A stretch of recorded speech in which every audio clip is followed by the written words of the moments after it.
স্বাগতম জনাইছোঁ এইটো ইউটিউব চেনেলত।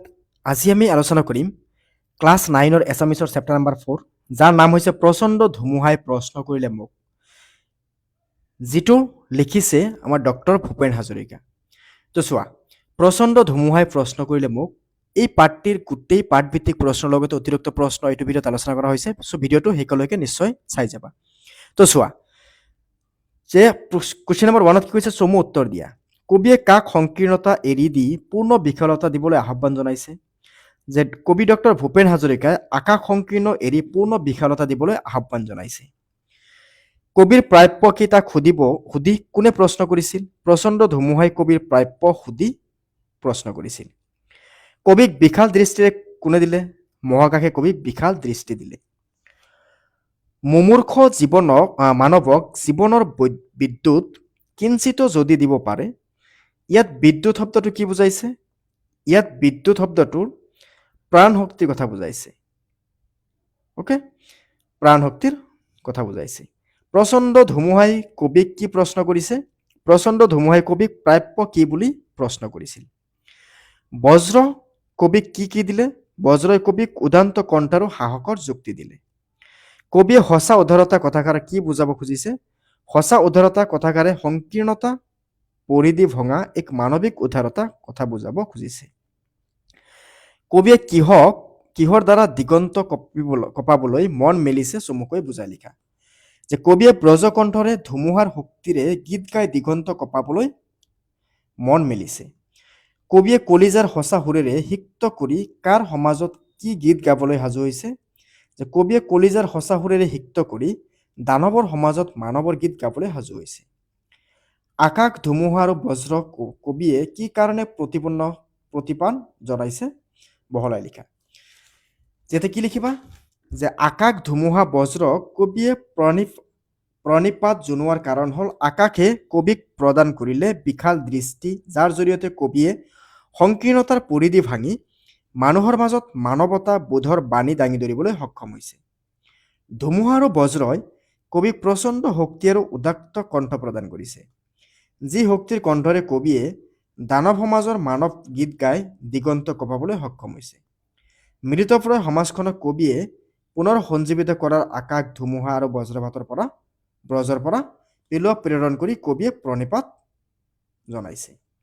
তাৰপিছত কি আছে? যে ব্যাখ্যা কৰা। আমি ব্যাখ্যা কৰিব লাগে। তো চোৱা, ব্ৰজৰ গৰ্জনে কি আছে ইয়াতে? যে ব্ৰজৰ গৰ্জনে বক্ষ উজাৰি ক'লে, তোমাৰ কাম্য কি কোৱা? মই ক'লো ব্ৰজ তোমাৰ শক্তিশালী উদান্ত কণ্ঠটি দিয়া। ইয়াতে কি লিখিবা? যুক্ত কবিতা ভাষী আমাৰ পাঠ্যপুথিৰ অন্তৰ্গত ডক্টৰ ভূপেন হাজৰিকা দেৱৰ ৰচিত প্ৰচণ্ড ধুমুহাই প্ৰশ্ন কৰিলে মোক নামৰ কবিতাটিৰ পৰা তুলি দিয়া হৈছে। কবিতা ভাষীৰ জৰিয়তে কবিয়ে মানৱ সমাজৰ সম্প্ৰীতিৰ বাণী প্ৰচাৰ কৰিবলৈ প্ৰাকৃতিক উপাদানবোৰৰ পৰা শক্তি আৰু প্ৰেৰণা আহৰণ কৰিছে। কবিয়ে ব্ৰজৰ দৰে নিৰ্ভকতা আৰু উদান্ত কণ্ঠৰে মানৱতাৰ জয়গান গাবলৈ ইচ্ছা প্ৰকাশ কৰিছে। সেয়ে কবিয়ে ব্ৰজৰ পৰা শক্তিশালী আৰু উদান্ত কণ্ঠটি বিচাৰিছে, যাতে তেওঁ সেই শক্তিশালী উদান্ত কণ্ঠক মানৱতাৰ জয়গান গাব পাৰিছে। ঠিক আছে, বা মানৱতাৰ জয়গান গাব পাৰে। খ নম্বৰ কি কৈছে?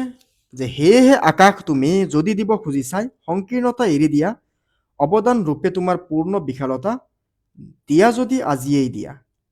সেয়ে আকাশ তুমি যদি দিব খুজিছাই, সংকীৰ্ণতা এৰি দিয়া, মানে উক্ত কবিতা ভাষী আমাৰ পাঠ্যপুথিৰ অন্তৰ্গত ডক্টৰ ভূপেন হাজৰিকা দেৱৰ দ্বাৰা ৰচিত প্ৰচণ্ড ধুমুহাই প্ৰশ্ন কৰিলে মোক নামৰ কবিতা ভাষীৰ পৰা তুলি দিয়া হৈছে। কবিতা ভাষীৰ জৰিয়তে আকাশৰ দৰে উদাৰ আৰু বিশাল মানৱতাৰ কথা কোৱা হৈছে। এতিয়া আমি ইয়াৰ ব্যাখ্যা লিখিম। কি লিখিবা? যে কবিয়ে প্ৰাকৃতিক উপাদানবোৰৰ পৰা শক্তি আৰু প্ৰেৰণা আহৰণ কৰিছে। আকাশৰ বিশালতাই কবিক যেন সোঁৱৰাই দিছে সংকীৰ্ণতা পৰিধি ভঙা এক মানৱিক উদাৰতাৰ কথা। সেয়ে কবিয়ে নিজৰ মনটোক আকাশৰ দৰে বিশাল আৰু উদাৰ হোৱাৰ কামনা কৰিছে।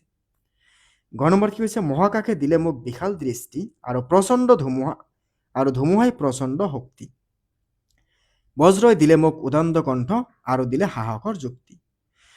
তো ইয়াতে কি লিখিবা? যে উক্ত কবিতা ভাষী আমাৰ পাঠ্যপুথিৰ অন্তৰ্গত ডক্টৰ ভূপেন হাজৰিকা দেৱৰ ৰচিত প্ৰচণ্ড ধুমুহাই প্ৰশ্ন কৰিলে মোক নামৰ কবিতা ভাষীৰ পৰা তুলি দিয়া হৈছে।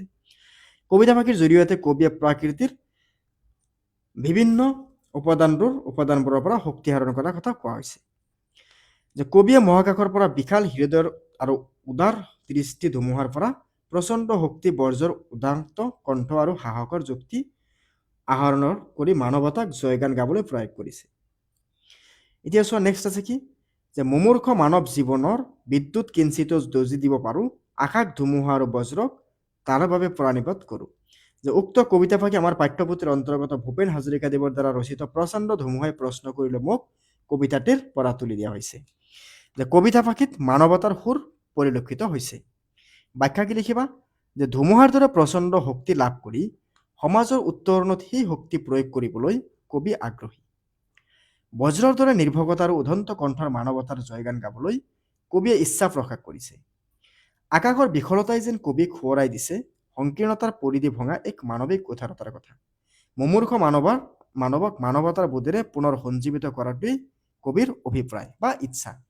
তো চোৱা তোমালোকৰ যদি এইখিনি বস্তুৰ স্ক্ৰীনশ্বট লাগে লগে লগে লৈ ল'ব পাৰা, নাইবা তোমালোকে লিখি ল'ব পাৰা। ঠিক আছে, তাত স্ক্ৰীনশ্বট লৈ কিনে তোমালোকে পিছত লিখি ল'বা। লিখি ল'লে গোটেই বস্তুখিনি তেতিয়া তোমাৰ মনত থাকিব আৰু পৰীক্ষাত গৈ কিনে সুবিধা হ'ব। এতিয়া আছে কি ভাষা বিষয়ক তলত দিয়া শব্দবোৰৰ সমৰ্থক শব্দ লিখা। ধুমুহা মানে কি বৰদৈচিলা, বুকু মানে কি হৃদয়, কাম্য মানে বিচাৰো, সংকীৰ্ণতা মানে ঠেক, বিশাল মানে বহল, দানৱ মানে দ্বৈত, প্ৰণিপাত মানে প্ৰণাম, সিক্ত মানে তিতা। এতিয়া চোৱা নেক্সট তলত দিয়া শব্দকেইটা কি কাৰণত ন হৈছে লিখা, মানে মুদ্দিন হৈছে লিখা। যে মুদ্দিন কিয় হয় এইটো বস্তু আগতে চাবা। ইয়াতে কি আছে ট বৰ্গৰ কোনো বৰ্ণৰ লগত যোগ হ'লে দন্তন মুদ্দিন হৈ যায়, ট বৰ্গৰ লগত যোগ হোৱাৰ বাবে। ইয়াতে কি ৰি ৰ খৰ পাছত থাকিলে দন্তন মুদ্দিন নহয়। ইয়াতে কি আছে ৰৰ পিছত আছে, ইয়াতে কি লিখিবা ট বৰ্গৰ লগত যোগ হোৱাৰ বাবে। ইয়াতে কি লিখিবা ৰৰ পিছত আছে কাৰণে, ইয়াতে কি লিখিবা ৰৰ পিছত আছে বাবে। নিয়মটো কি যে ৰি খৰ পাছত দন্তন থাকিলে দন্তনৰ স্থানত মুদ্দিন হৈ যায়। তলত দিয়া শব্দকেইটা কি কাৰণত খ হৈছে লিখা। যে মুমূৰ্ষ অ আ ভিন্ন অন্ন স্বৰবৰ্ণ বা ক বা ৰৰ পাছত থকা প্ৰত্যয়ৰ দন্তঃ মুদ্দিন খ হৈ যায়। ইয়াতে ট বৰ্গৰ লগত যুক্ত হোৱাৰ বাবে দন্তন মুদ্দিন খ হৈ গৈছে, দন্তঃ মুদ্দিন খ হৈ গৈছে। এতিয়া সন্ধি ভাঙিব লাগে।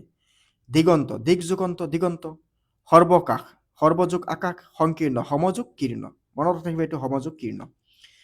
এতিয়া চোৱা কেইটামান আমি অতিৰিক্ত প্ৰশ্নৰ বিষয়ে আলোচনা কৰিম যিখিনি বহুত ইম্পৰ্টেণ্ট হয় আমাৰ পৰীক্ষাত ইয়াৰ পৰা কেতিয়াবা মানে পৰীক্ষাত ইয়াৰ পৰা প্ৰশ্ন আহিয়ে থাকে। প্ৰচণ্ড ধুমুহাই প্ৰশ্ন কৰিলে মোক কবিতাফাঁকি ৰচক কোন? ডক্টৰ ভূপেন হাজৰিকা। প্ৰচণ্ড ধুমুহাই কবিক কি প্ৰশ্ন কৰিছিল? যে কবিৰ প্ৰাপ্য কি সুধিছিল। বজ্ৰই কবিক কি সুধিছিল? বজ্ৰই কবিক তেওঁৰ কাব্য সুধিছিল। কবিয়ে ধুমুহাৰ পৰা কি বিচাৰিছে? ধুমুহাৰ শক্তি। কবিয়ে বজ্ৰৰ পৰা কি বিচাৰিছে? উদাত্ত কণ্ঠ। অকণিৰ আকাল শব্দটোৰ অৰ্থ কি? অলপতে সুখী হোৱা। আকাশে কবিক কি কৈছে? যে কবিয়ে যে সৰ্বকাশ সত্য আকাশৰ পৰা গুজিছিল তাৰ কাৰণে আকাশে কবিক সুধিছিল। আকাশ কবিয়ে কি দিবলৈ গৈছিল? আকাশৰ দৰে পূৰ্ণ বিশালতা। সংকীৰ্ণতা শব্দৰ বিপৰীত শব্দ কি? উদাৰতা। কবিয়ে ক'ত মানৱিকতাৰ গীত গোৱাৰ ইচ্ছা কৰিছিল? দনিবৰ সমাজত বা দানৱৰ সমাজত। কবিয়ে গানৰ সুৰ কেনে হ'ব বুলি কবিয়ে কৈছে? কলিজাৰ সঁচা সুৰৰ সিক্ত শব্দমালা কবিয়ে গানৰ সুৰ হ'ব বুলি কৈছে। মুমূৰ্ষ জীৱনক কবিয়ে কি দিয়াৰ ইচ্ছা কৰিছিল? জীৱনৰ বিদ্যুৎ। অ'কে, কবিতাটিৰ বিদ্যুৎ শব্দ কি বুজাইছে? আশাৰ সঞ্চাৰ। কবিয়ে কিহৰ দ্বাৰা দিগন্ত কপাব মন মিলিছে? ব্ৰজকণ্ঠৰ ধুমুহাৰ শক্তিৰে গান গাই দিগন্ত কপাবলৈ মন মেলিছে বা আশা কৰিছে।